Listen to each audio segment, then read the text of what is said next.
Ritika Verma, UGC NET educator for my study classes. Today we are going to start a new topic, mathematical aptitude in mathematical reasoning and aptitude, general paper 1.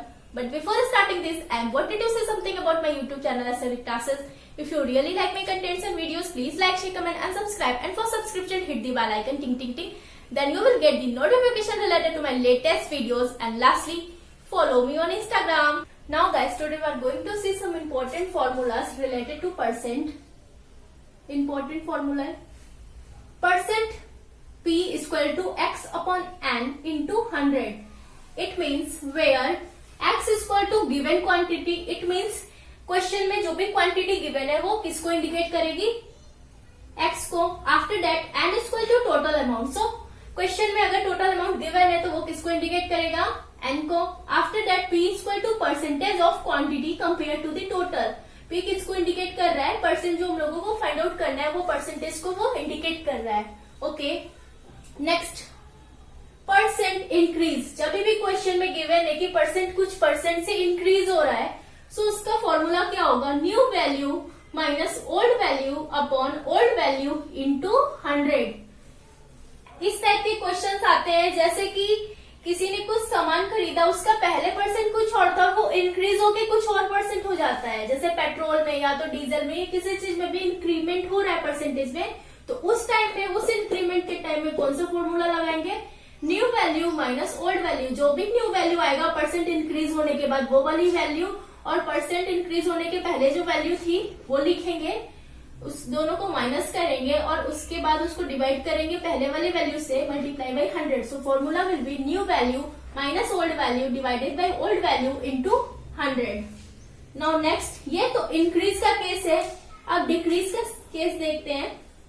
Decrease में क्या हो जाएगा, same formula है, बस old value यहाँ आ जाएगा और new value यहाँ पर हो जाएगा. सो जो ओल्ड वैल्यू गिवन है, जो परसेंट लगाने के पहले जो है वो गिवन है, उसको यहाँ लिखेंगे, माइनस करेंगे न्यू वैल्यू जो परसेंट डिक्रीज हो रहा है यहाँ पे, तो जो परसेंट डिक्रीज करके जो वैल्यू आई है वो यहाँ पर लिखेंगे. आफ्टर डेट ओल्ड वैल्यू लिखेंगे, यहाँ पे फिर से मल्टीप्लाई बाई 100 करेंगे.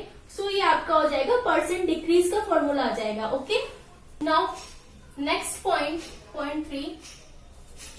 इफ क्वेश्चन में अगर पॉजिटिव आ रहा है तो वो क्या हो जाएगा, इंक्रीज, एंड क्वेश्चन में अगर नेगेटिव आ रहा है सो वो डिक्रीज कंडीशन शो करेगा. Okay guys, come to the next formula. When a number x is increased or decreased by y%, then the new number will be. अगर कोई एक number है x, वो इंक्रीज या डिक्रीज हो रहा है y% से, ओके, तो फिर वो न्यू नंबर क्या बन जाएगा, 100 plus minus y divided by 100 into x. ये फॉर्मूला हो जाएगा.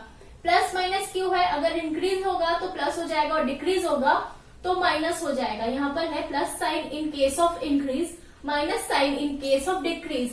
सो अगर एक नंबर x से जो कि इंक्रीज और डिक्रीज हो रहा है y% से, then the number will be, फिर उसके बाद जो नंबर हो जाएगा वो क्या हो जाएगा, 100 plus minus y divided by 100 multiply by x.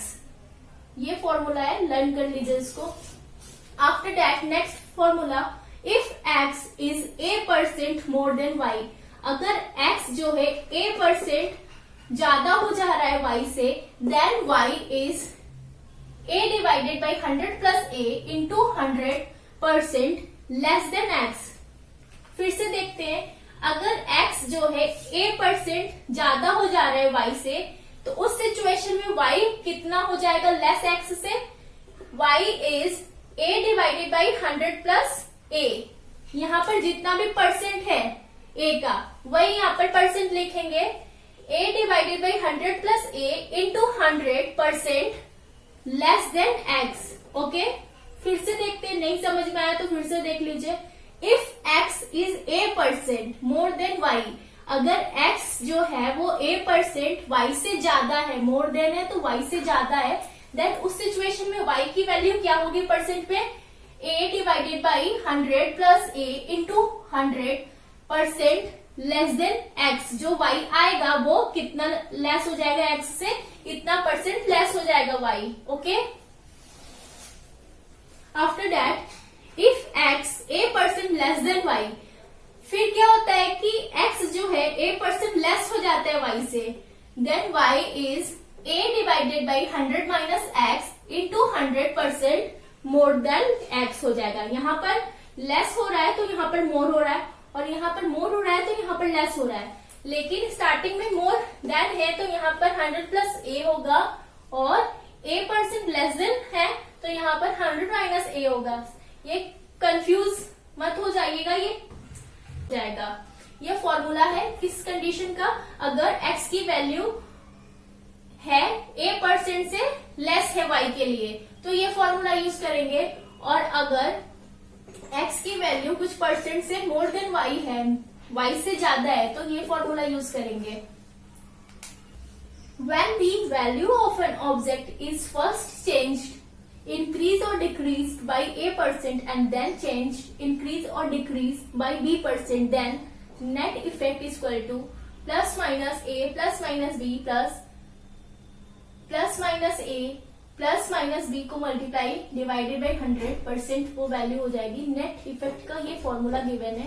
Conditions क्या है फिर से देखते हैं। When the value of an object is first change, अगर किसी ऑब्जेक्ट की वैल्यू जो है पहली बार चेंज हो रही है, इंक्रीज और डिक्रीज हो रही है बाई a% से, ठीक है, वो वैल्यू कौन से परसेंट से चेंज हो रही है, a% से, एंड देन चेंज इंक्रीज और डिक्रीज बाई b%। अगर कोई वैल्यू है पहले वो a% से इंक्रीज और डिक्रीज हो रही है, आफ्टर दैट वो चेंज होके b% से इंक्रीज और डिक्रीज हो रही है, सो उस सिचुएशन में, उस कंडीशन में कौन सा फॉर्मूला लगेगा, नेट इफेक्ट कौन सा फॉर्मूला लाएगा, ब्रैकेट में plus minus A plus minus B.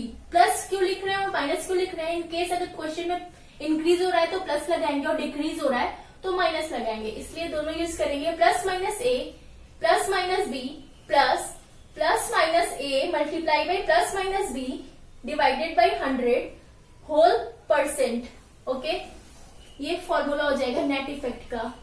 After that net effect is a increase और decrease according to the positive और negative sign respectively of the final result. It means जो भी final result आएगा अगर वो plus में आ रहा है तो वो इंक्रीज हो जाएगा, और इन केस अगर माइनस में आ रहा है तो वो डिक्रीज का कंडीशन शो करेगा। ओके, फाइनल रिजल्ट में जो भी आएगा।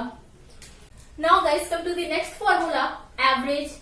Average is equal to sum of all observations divided by number of observations, यानी टोटल जितने भी नंबर्स ऑब्जर्वेशन की वो यहाँ पे लिखेंगे डिनोमिनेटर में, और न्यूमरेटर में क्या लिखेंगे, सम ऑफ ऑल ऑब्जर्वेशन, यानी जितने भी ऑब्जर्वेशन गिवन है उसको ऐड कर करके यहाँ पर लिखेंगे। Okay, now guys come to the next formula related to profit and loss. First, profit is equal to SP minus CP, it means selling price minus cost price.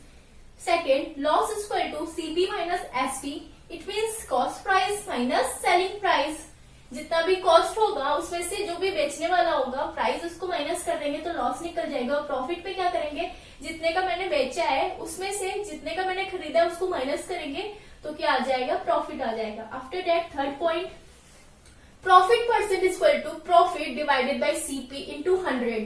It means जितना भी profit हो रहा है वो divided by जितने में खरीदा गया है सामान को वो मल्टीप्लाई करेंगे 100% से, सो आ जाएगा प्रॉफिट परसेंट। आफ्टर दैट एक और फॉर्मूला है, SP minus CP divided by CP into 100 करेंगे तो भी प्रॉफिट परसेंट निकल जाएगा।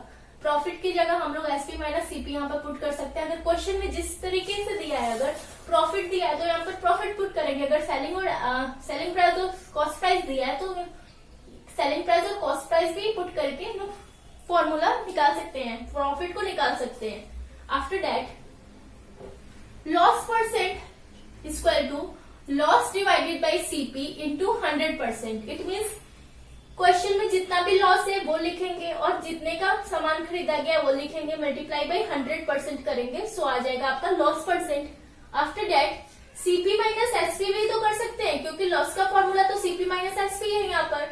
सो अगर क्वेश्चन में सीपी और एसपी दिया है तो ये भी पुट करके हम लोग फाइंड आउट कर सकते हैं। So CP minus SP divided by CP into 100 करेंगे तो भी आपका आ जाएगा loss percent. After that SP कैसे फाइंड आउट करते हैं, 100 plus profit percent divided by 100 into CP करेंगे तो एसपी आ जाएगा। ओके, आफ्टर दैट और क्या कर सकते हैं, सीपी कैसे फाइंड आउट करेंगे, SP into 100 divided by 100 plus profit percent करेंगे तो आपका सीपी आ जाएगा. आफ्टर दैट last SP equal to 100 minus loss percent divided by 100 multiply by CP करेंगे सो आपका सेलिंग प्राइस आ जाएगा. आफ्टर दैट नेक्स्ट क्या है, सीपी का फॉर्मूला क्या होगा, CP equal to SP into 100 divided by 100 minus loss percent करेंगे तो आपका सीपी आ जाएगा. ये सारे इंपॉर्टेंट फॉर्मूलाज है सो इसको आप लोग लर्न कर लेना. Guys, come to the next formula, simple interest and compound interest. So here we can see simple interest as I is equal to P into R into T upon 100 where P is equal to principal, R is equal to rate and T is equal to time. Okay, after that amount A is equal to principal plus simple interest is equal to A is equal to P plus SI. ये करेंगे तो amount आ जाएगा. Okay ये सारे formulas है, देख लीजिए आप लोग. Now guys come to the next formula, compound interest CI. CI equal to P यानी principal big bracket small bracket 1 plus R upon 100 small bracket to the power n minus 1 big bracket. ये formula है आपका where P equal to principal, R is equal to rate percent per annum and N is equal to time years के according. सो P 1 plus R upon 100 के power N minus 1 ये आपका CI यानी compound interest का formula है. Okay after that CI का एक और फॉर्मूला है. अगर क्वेश्चन में अमाउंट गिवन है सो बहुत इजीली अमाउंट के जरिए हम लोग ये फाइंड आउट कर सकते हैं. So amount minus principal equal to A minus P अगर करेंगे तो CI आ जाएगा. एंड लास्ट अमाउंट का फॉर्मूला क्या है, P ब्रैकेट 1 प्लस R की पावर N ये आपका अमाउंट का फॉर्मूला है. Okay now guys come to the next formula related to speed time and distance.